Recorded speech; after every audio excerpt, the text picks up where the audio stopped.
Welcome to the conference. This is AMI Inside. Welcome to the 2018 Accessibility Conference. This University of Guelph event celebrated its 10-year anniversary. One of the co-organizers is Annual Guelph. It's interesting because the first conference we ran was actually an internal training event. That's how we designed it. It was, we were having this problem with, we had a few individuals who were going to accessibility conferences like CSUN, but that information they were getting was not getting distributed to the organization. So we thought, we'll have a conference here for internal consumption. We'll have it for staff and faculty, and to learn more about accessibility, kind of raise awareness around accessibility. So that was the idea. We found that there was much more interest than we'd expected. We started getting all sorts of inquiries from external people, from people in the college and the university systems, saying, hey, I see you're running an accessibility conference, can we come? And then we kind of at the time thought, yeah, sure, sure, okay. So then we realized there was a community there that needed some sort of event like this. The conference is now recognized as a leading hub for promoting inclusion. Longtime attendee Rob Harvey. I think this is a wonderful venue for, predominantly it's academics, but it's open to the rest of the sectors. People come from not just Ontario as well, but the States and other provinces. Really good opportunity to share our learnings, our challenges, how we've overcome them. That, again, is kind of the key word for me, sharing. Over 400 people participated in the conference this year. Education sessions covered everything from legislation and inclusive design to web accessibility and adaptive technology. Karen Hedrick has attended every year since 2009. Oftentimes accessibility isn't really talked about, so it's nice to come somewhere where you can just talk about all aspects of accessibility and it's not awkward or people don't look at you with that blank stare. It's introduced me to a lot of people and it always energizes me again. When I hear other people present, it's nice to know that you're not alone, that there's other people doing the same thing. The keynote speaker at the conference was Luke Anderson. Luke is the executive director of the StopGap Foundation. So I grew up in a small town just north of Toronto. Grew up in Stouffville, and while I was growing up, I loved playing sports. I was an athlete. Everything from baseball, hockey, lacrosse, water skiing. I was a barefoot water skier, snowboarding, skiing. You name it, I did it. But it was in high school when I was working part-time at a sporting goods store when I was all of a sudden introduced to the world of mountain biking. And I became a complete fanatic about the sport. So I went to the University of Waterloo and I got my civil engineering degree there. When I graduated from Waterloo, I wanted to move to the very best place in the country to mountain bike, and that's the interior of BC. So I packed up my car, threw my bike on the roof, and made my way to BC. And I landed in this really sleepy little ski bum town called Rosslyn, nestled in the West Kootenays of BC. And I integrated myself with all the other riders that were just out there living a dream, riding their bikes on the very best trails in the country. And one of those guys that I met, his name was Johnny. So Johnny and I would often find ourselves riding these amazing trails, and Johnny was a filmmaker, so he would bring his camera with him. And we'd heard other riders talking about this incredible trail, really, really technical, demanding trail that involved, in one part, jumping a big, huge 25-foot gap. So we packed up our bikes and we made our way to the trailhead, found it, and eventually found this part in the trail where the gap was. So I got the camera set up and filmed Johnny jumping the gap, and he did. He jumped the gap successfully, and we celebrated that adrenaline rushing, bar raising feeling that comes with an adrenaline pumping sport, an extreme sport like mountain biking. That's what it was all about for me. It was amazing. I'll never forget that, witnessing that and celebrating with him. So naturally, I wanted to give it a try. And I remember wheeling up to the very end of the takeoff platform and sort of scoping out the scene on the other end, the landing below. And it felt right. It felt like this was my time. So I went back up to the very top of the platform. And, you know, the way that I like to describe it is like this. When I left the takeoff platform, I essentially left my life as I knew it because I didn't make the landing. I crashed. I flew right over the handlebars and landed head first, breaking a couple of bones in my upper spine, which caused a spinal cord injury. So in that split second, I left my life as I knew it, and I was all of a sudden introduced to a world that's really not well suited for someone that uses a wheelchair. Now, before that day, riding bikes with Johnny, accessibility was the farthest thing off of my radar. And I quickly learned how inaccessible spaces, places, products, and services really are for people with disabilities. So over time, I began to learn how to live life in my new physical situation. So I got this fantastic job at an engineering firm called Blackwell. They do really great work, but there was one problem. The building that the office was in had 3 steps that separated the sidewalk level from the elevator lobby level, a historic building in downtown Toronto. So every time I needed to get in and out of the building, I had to set up this big, heavy, folding aluminum ramp. Just imagine what that would do to your independence and your spontaneity to come and go as you please. Just imagine that for a second. Imagine if you needed to rely on somebody to help you get in your own place of work or your house or another building that you frequent fairly often every day.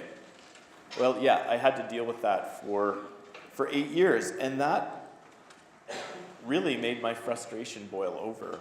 I was also realizing that nothing was being done to remove barriers in my city. I was even noticing that new buildings were being constructed with stepped entryways. But an amazing thing happened when that ramp was out. Everybody loved using it. Parents pushing strollers wanted it left out. Delivery people, elderly people, people visiting a clinic upstairs who were getting therapy for injuries. So it really helped show that when we put something in place for someone with a disability, everybody ends up benefiting. It just makes life easier for all of us. So I wanted people to start talking about this. I wanted people to start realizing that as Canadians, we have a human right to equal access. And I wanted store owners to start to realize the value of having a storefront that everyone can access. So in 2011, we started this campaign to raise awareness about barriers in our communities. So we thought, why don't we build these really brightly painted, deployable access ramps to draw attention to this issue? And we'll connect with business owners with single-stepped entryways and invite them to participate. So we'll get them to put these ramps in front of their storefronts that will essentially act like a welcome mat. So we developed a really great website and came up with a catchy name, StopGap. I love puns. And when we started approaching business owners, we were going to them with an ask. We wanted them to pay some fees to cover the cost of building materials and labor. But even at $50, we were getting some really interesting feedback. So from flat out no's to, no, you know what, we don't need a ramp because we don't have any customers that use wheelchairs.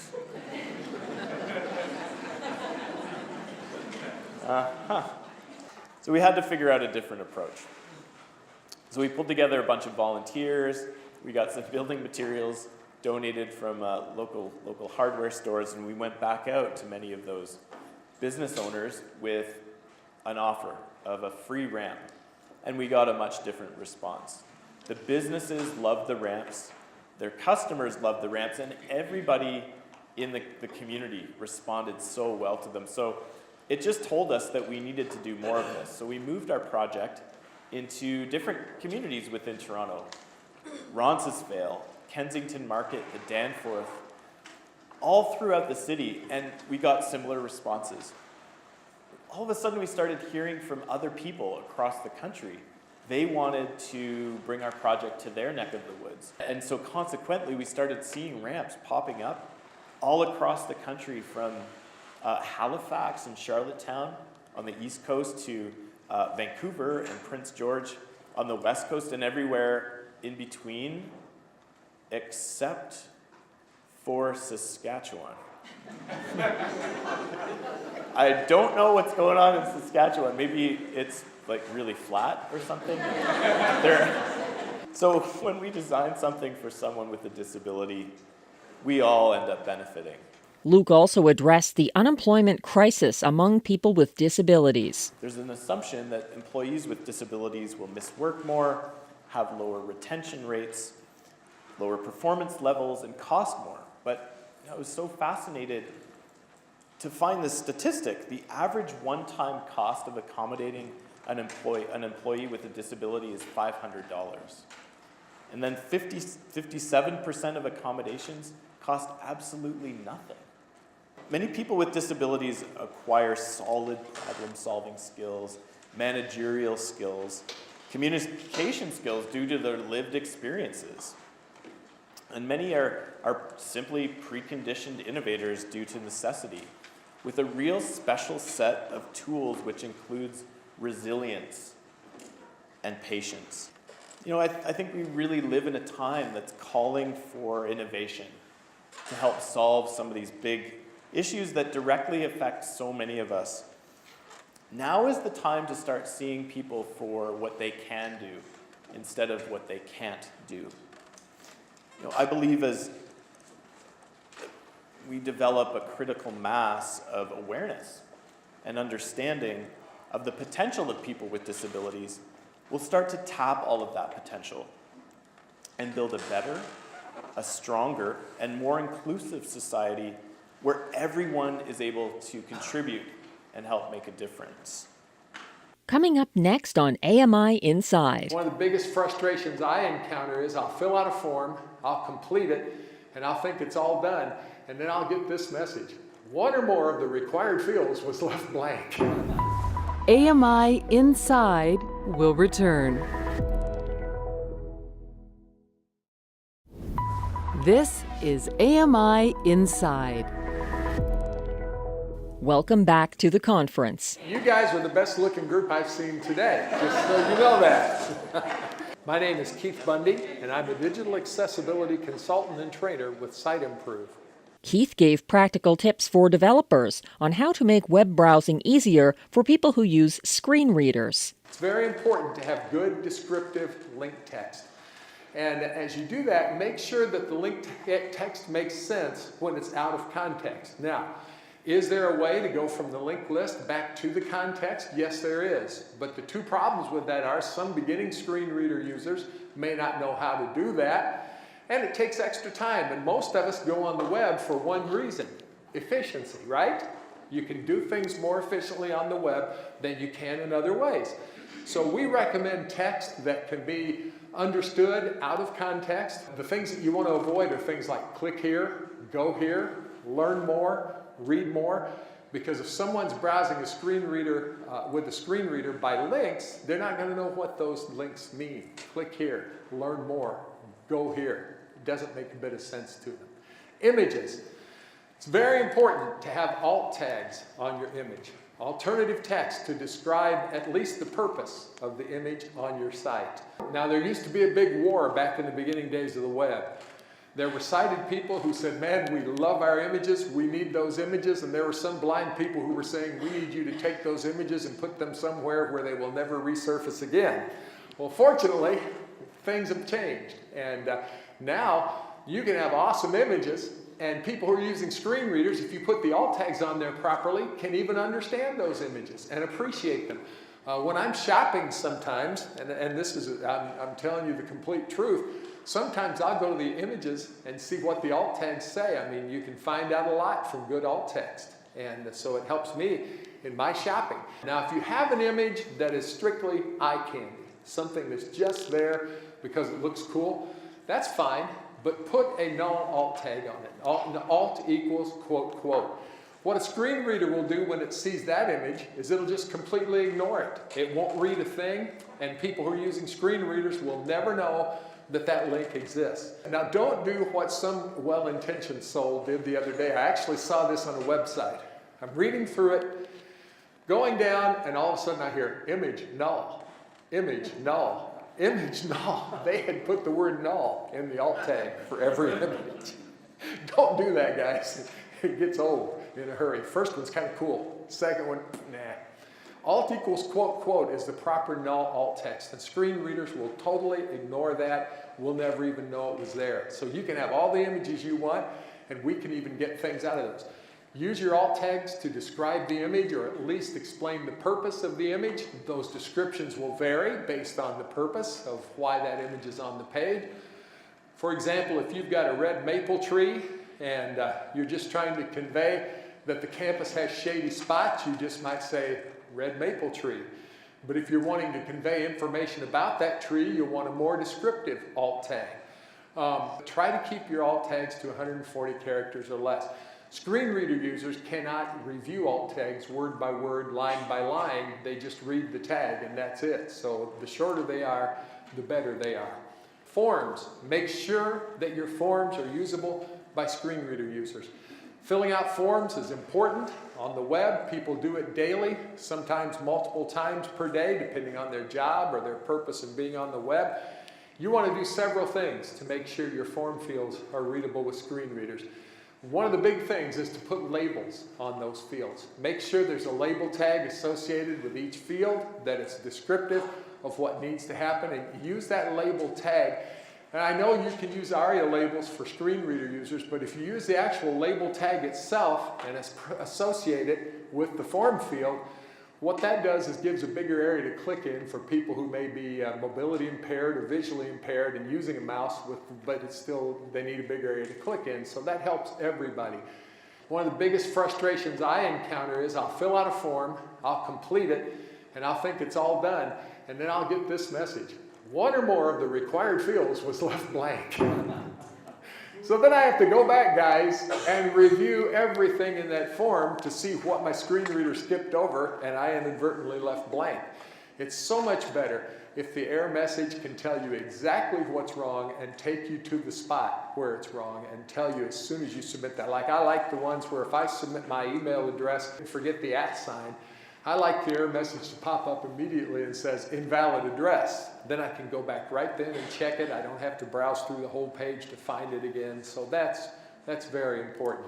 There was a big announcement at the conference regarding the installation of Blind Square at the University of Guelph. Blind Square is a wayfinding system which allows people with visual impairments to freely navigate both outdoors and indoors through a smartphone application. Hi, I'm Jill Vigers. I work for Physical Resources here at the University of Guelph. I manage the architecture and services team. Jill oversees the Blind Square program. We made a pitch to the Lions Club of Guelph before Christmas to do a sort of second phase of Blind Square across campus to provide full coverage of the campus. The Guelph Lions Club obliged by presenting a check for $48,000 to the university. I'm really hopeful that it's going to help us tweak and maintain the system and really make it useful for the students that are coming in. So we'll tailor it to their exact journey across campus. We want to be really careful that this doesn't sort of die away and not become a really useful tool.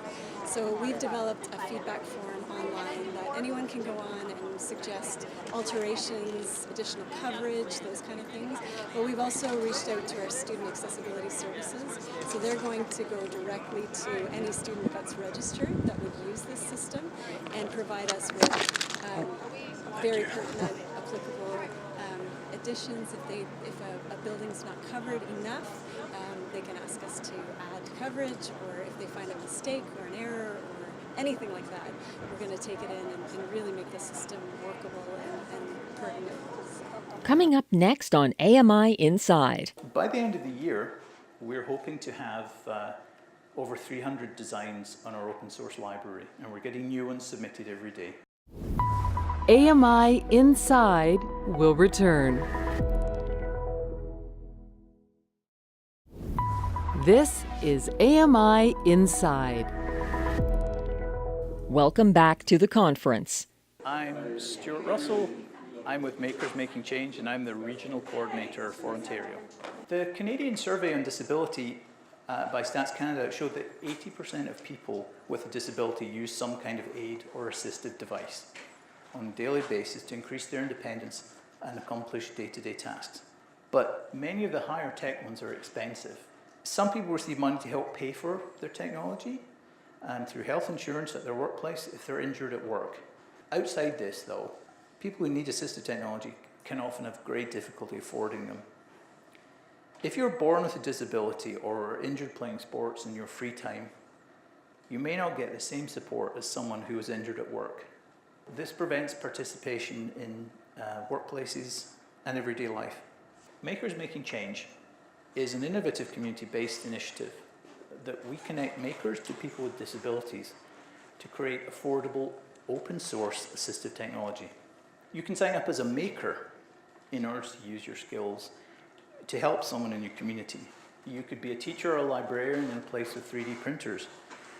You could be part of a makerspace. You could be an individual who is interested in learning.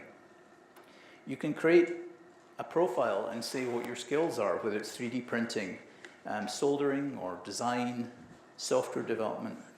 You can also sign up as a person with a disability.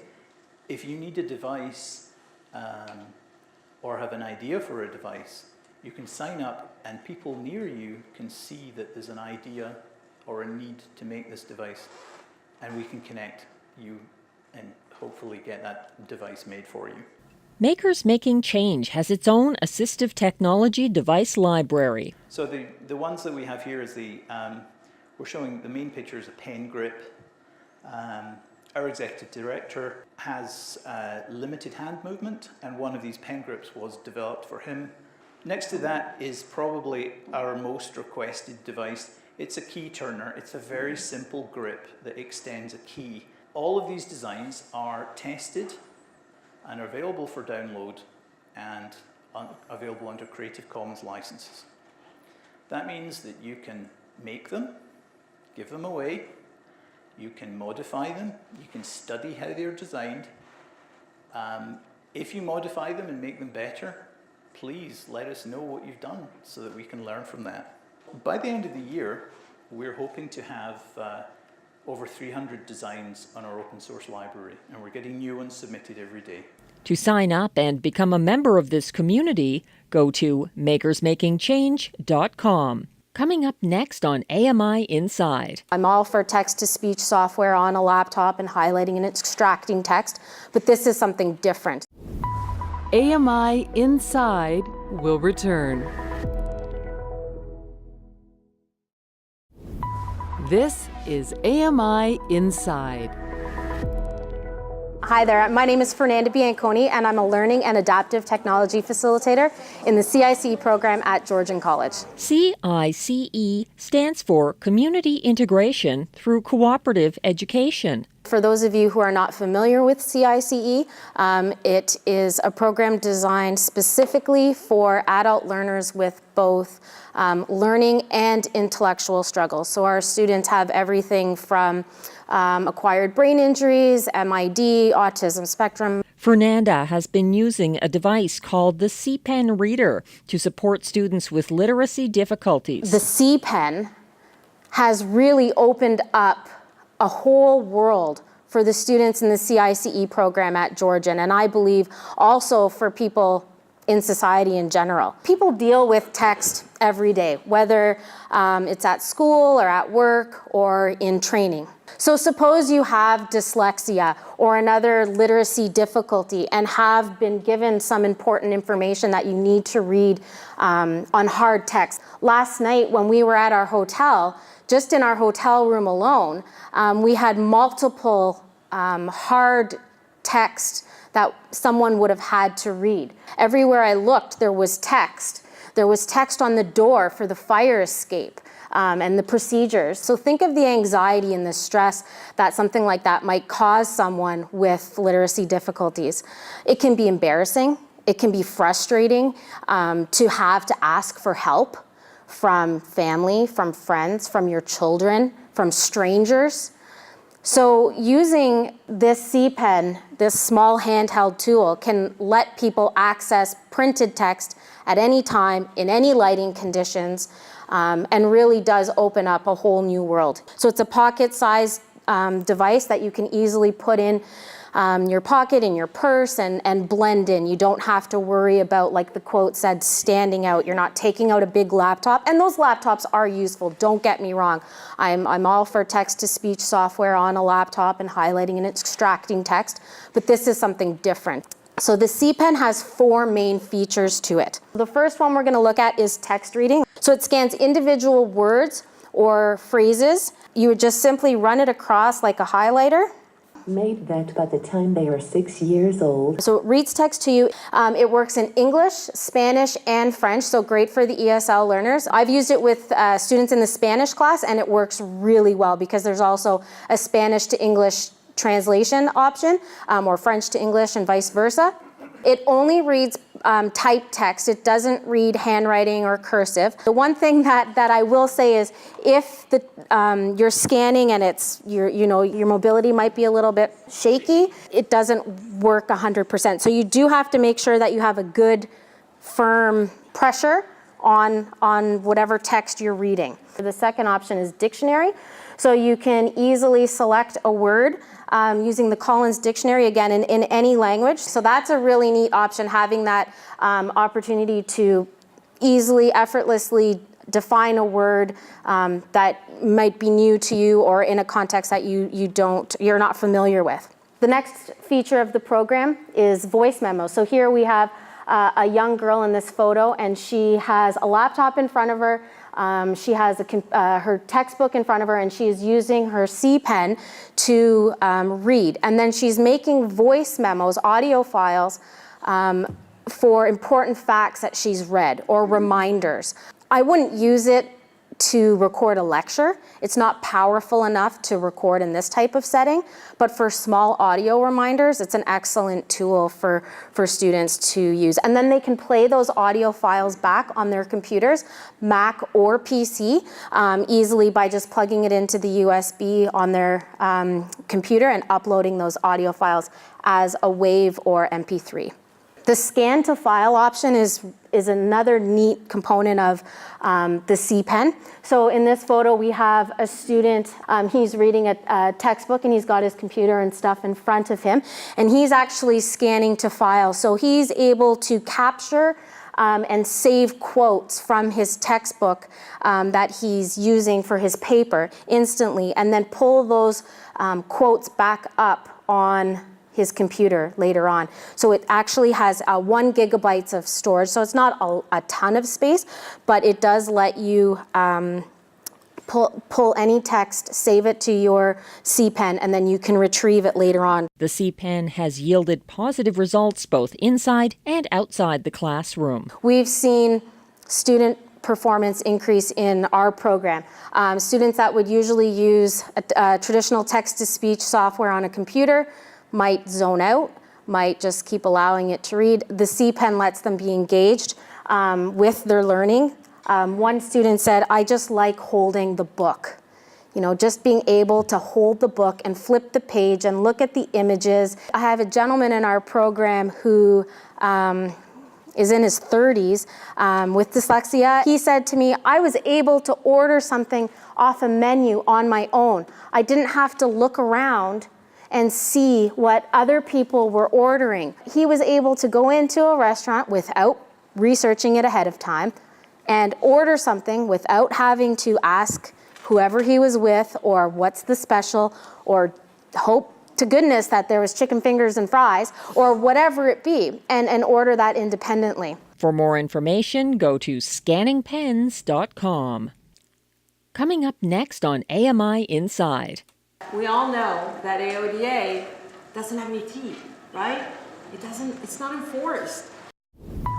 AMI Inside will return. This is AMI Inside. Welcome back to the 2018 Accessibility Conference. Pina Dintino became an advocate for accessibility after a surgical complication took her sight away. My kids thought it was really funny. Before I gave up my car after losing my sight, I absolutely needed and wanted to drive it one last time. Right, so we took my little Gumby to the parking lot near a shopping mall, and I just went crazy. Right? And my kids were never the same after that. An internationally recognized speaker and strategist, Pina has helped businesses achieve inclusion for the last 18 years. The Accessibility for Ontarians with Disabilities Act, or AODA, was the focus of her talk. When I look at AODA, and I think back 10 years ago, I was forever the optimistic person. Right? We can change the world.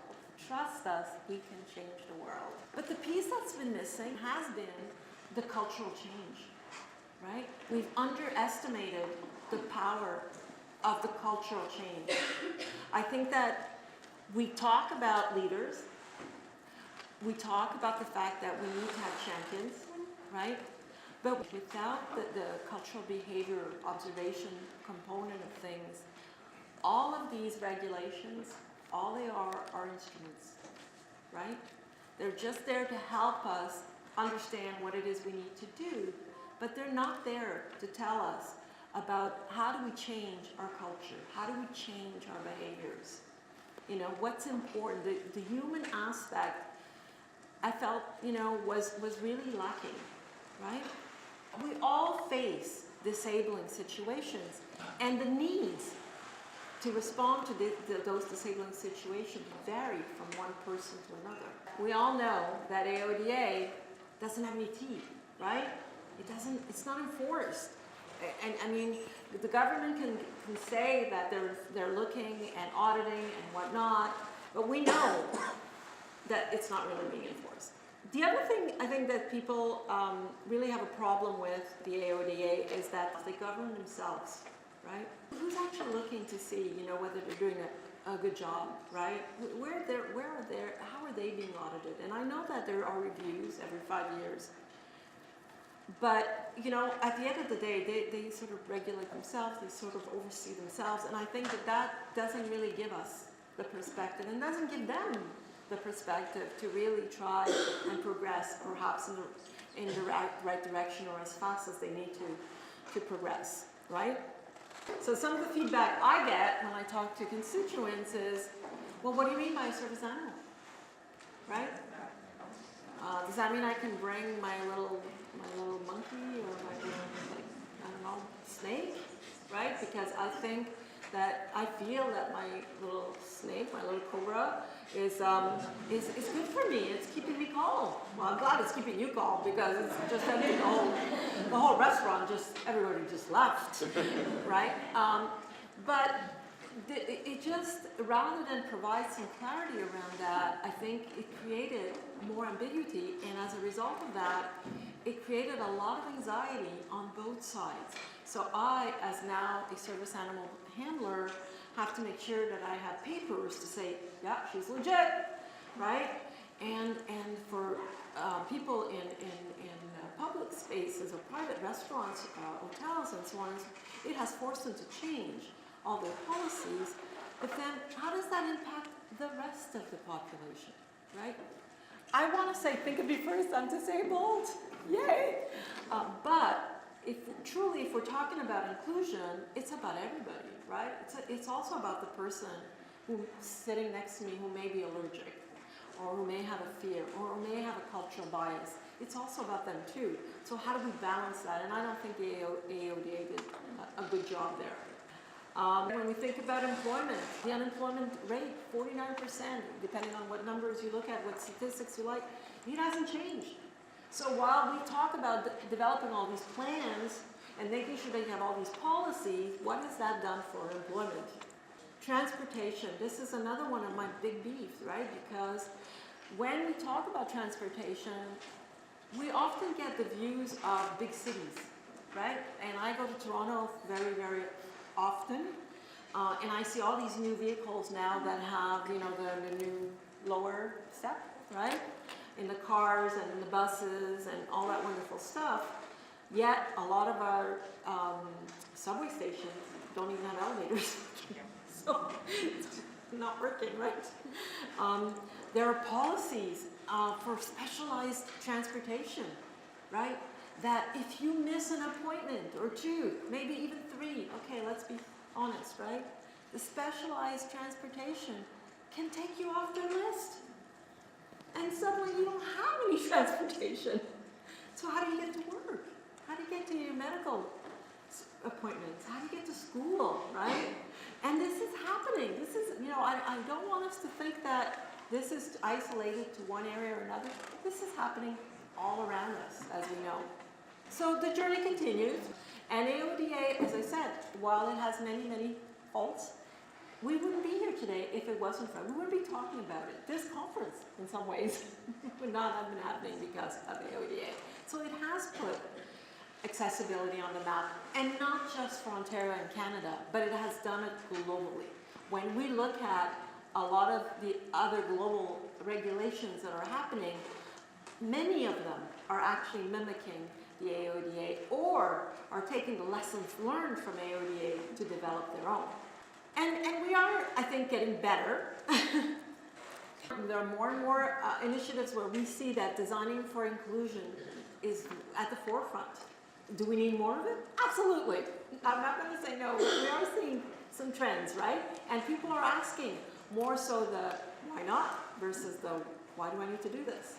And it is about the asking rather than assuming. I, as an accessibility professional, I can't assume I know what every disability feels or lives or faces, right? So I have to ask, and I think we do that better. I want to just introduce you to a model that we actually proposed at the AODA as a view as to what we need to change, how we need to evolve. It's split into three areas, right? You have the first area, which is the government and the policymakers, and it's all of those people who are responsible to measure the progress. In the second component, you have what we call the trusted authority, right? Which are the people that actually are going to validate and all the standards. What is it that we want to do? What is it that we're going to consider as a standard or as a best practice? What are some of the things that we need to test for, and so on and so forth.